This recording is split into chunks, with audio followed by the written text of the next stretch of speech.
Good afternoon and welcome back to our Let's Play series where I've been teaching how to play different types of card games. The next type of card game that we are going to learn today is called Spades. I don't actually know if this is the correct term. This is the term my family uses to describe the game. So if it's called by something else, it very well could be. However, I'm sure the rules are very similar. So the way this game starts, and it's going to be hard for me to showcase because you typically do need 2 decks, and I only have 1. But basically you deal out 13 cards to each person. So that's why you need a lot of cards, and more than just 1 deck. So you deal out 13 cards, and the point of the game is to get rid of all those cards so that you can get points. So, not that it matters really what they have. So you're trying, it's kind of like Rummy in the way that you're trying to lay down cards and put them down so that the points count towards you. So if the other person goes out, you have points to negate or match the points in your hand so you don't go down in points. So how to start the game is you deal out 13 cards, and the person who is not the dealer, so we'll pretend that's me even though I just dealt, would get to go first. So you're trying to make 3, 4, 5, 6, 7, 8 of kinds. Because you would have 2 decks, it would only go up to 8. You typically don't add a third.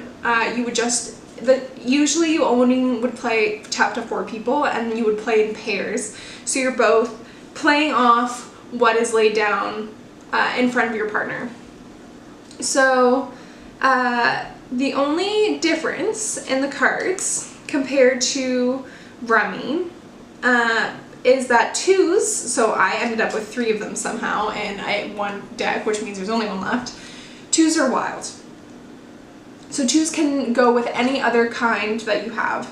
However, to go down first, you cannot use a 2. You can't use any wild cards to go down at the beginning. Your first lay down has to be a true 3 of a kind or 4 of a kind or whatever you have in your hand. So I don't have that at the moment.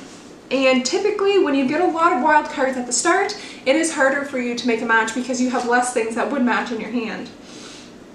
So the way the game goes is that you pick up a card and you look at it, and if it goes in your hand, you keep it. So I picked up a 5. I don't have any 5s in my hand. I would throw it out. But when you're throwing out cards, you have to know what the other person has. So this is because when you throw out a card that's a 5, the other person could be able to pick it up. But the catch is you can only pick up from the deck if you're already laid down. If you're not laid down, you are locked into picking up from the pickup pile over here. However, if you are laid down and you have, say my opponent had 2 5s in their hand, they would have to pick up the entire discard pile. This could be beneficial in some circumstances because there could be a lot of cards in there that have matches, and so you would get a lot of points by picking up all of those cards, because you would normally just be picking up 1 card at a time. However, if you are not down, you cannot pick up. Another catch of that is you cannot pick up wild cards. If someone chooses to throw out a wild card, you cannot pick it up because technically a wild card could go with anything, but like you can't pick it up. That could be just a house rule. If you want to choose to pick it up, you can totally do that. And if you have a 5 in your hand and a deuce and you're already down, you can choose to pick up the entire pack as well. But the only time you have to is when you have a pair of the card that is laid down. So you would keep going until you get 3 of a kind. So I would throw that out. I picked up another 5. I have a 7 in my hand, and so I would throw out a different card. So I don't have any other 6s, so I'm going to throw to 6. And the way you throw out 2 is interesting because if that person has cards laid down, they can't pick up that card. So that's a tactic so that the other team can't pick up the discard pile. So as you're throwing out, not only are you trying to make sure that, like, you're trying to get them to throw you a card so that you can pick up the discard pile, but you're trying to throw them cards that they already have down because they can't end up picking those up. But then, of course, after a while, there'll be lots of cards in the discard pile that could go in their cards that are laid out, and therefore, if they do end up picking it up, they could get a lot of points. But you're doing your best so that they don't pick it up. So anyway, you're picking up each, and look at that, I got 3 8s. So now I'm down, and then I can use my 2s to go with other pairs in my hand. So I have a pair of jacks, and so I can put those down. And I have a pair of 7s, so I can put those down. And now I don't have that many cards left in my hand. But you would keep going out, and you have to throw out a card. Again, that's probably a house rule, but typically you throw out a card to be done because you're picking up one, and so you're kind of finishing your turn, but also getting rid of all your cards at the same time. So I pick that up. I have 7, so I'm going to put that down and throw out a different card. And so you're going to keep going until one of you gets rid of all your cards. And the catch of it, and it's why it's called Spades, and I'm going to tell you now because I just picked one up, or I picked it up. If you're playing with 2 decks, there would be 2. But the Queen of Spades is an important card because this card is worth 100 points. That is a lot of points because typically, we'll go over this now, say I get rid of all my cards. 3 to 9, all those cards are worth 5 points. All face cards are worth 10 except for the Queen of Spades. And then 2s are worth 20 and aces are worth 15. That's, I know, a little bit to remember, so we'll say that again in chronological order. So aces are worth 15 points, 2s are worth 20, 3 to 9 is worth 5, and then all face cards, so 10, Jack, Queen, King, are worth 10 except for the Queen of Spades, which is 100. If you choose to play with jokers, which is more fun, they are worth 50 each, and they can just be placed down wherever once you are laid down. They don't go with any other pairs, they're just kind of a bonus card that you get, and they are worth 50. So basically, once you're out, you would count up your points. So let's say I have this joker with me and I get rid of all the other cards, and this is what I had down. I would have 5 points, 10, 15,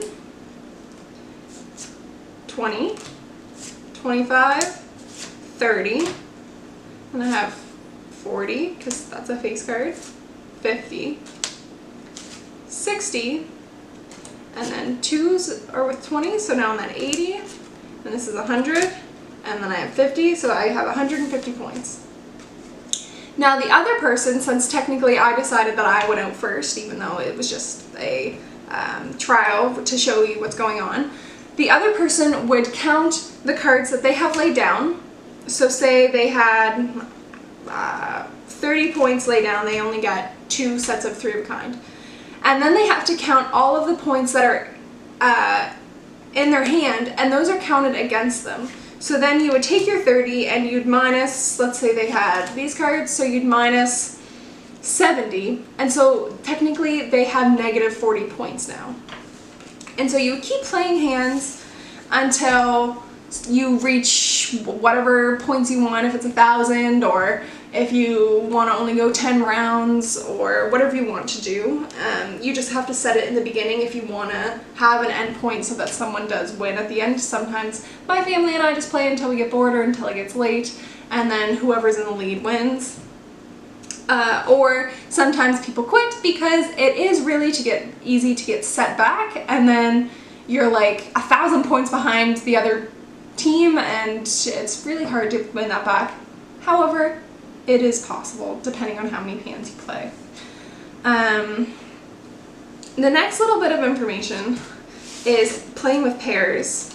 So as I said before, you have 13 cards, you're trying to make matches of 3 of a kind to 8 of a kind, because typically you would have 2 decks, and you're trying to get out all your cards before the other person so you don't have to count points against you. And you're also trying to get the Queen of Spades down so that's 100 points counted towards you and not against you, because it is easy to get the Queen of Spades stuck in your hand and then you have to count 100 points against you.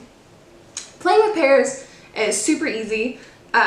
All that's different is that instead of having one person getting down points for you, you have 2.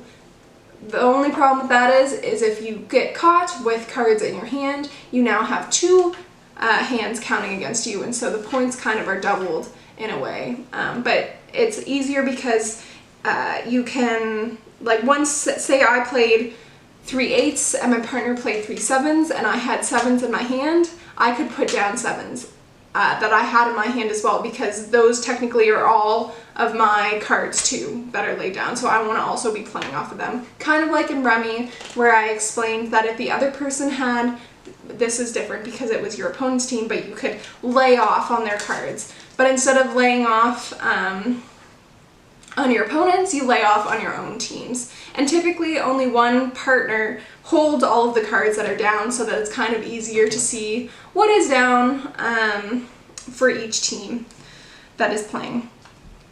And like I said, you typically only have 2 teams of 2, because if you start adding another deck, it just gets crazy wild. So I hope you had fun watching, and I hope you have fun playing all the card games that I've taught you.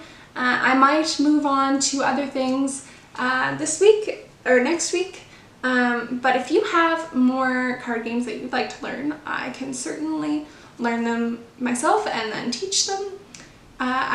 Those are all the card games I know how to play. So thank you for watching, and tune in next week to see what next thing we learn how to do or learn to play. Thanks!